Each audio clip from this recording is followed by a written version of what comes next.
Hanımefendiler, beyefendiler ve sevgili çocuklar, kemer ikaz işlemleri sönünceye kadar kemerinizi bağlı tutunuz.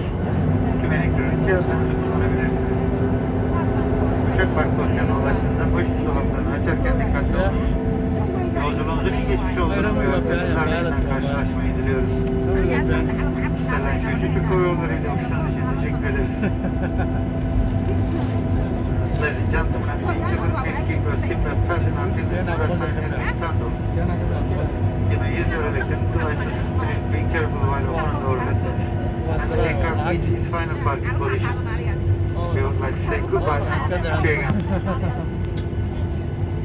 Thank you for flying with Turkish Airlines, member of Starline. Türkiye slags karosu. Türkiye karosu slags. Şöyle mi gidiyor?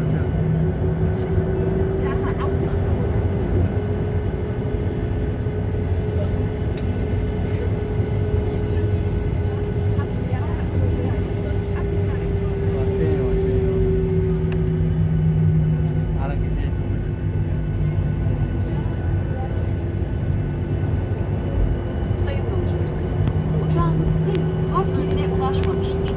Lütfen kemer ikaz ışıkları sönünceye kadar yerinizde kalınız ve kemerinizi bağlı tutunuz. Teşekkür ederiz.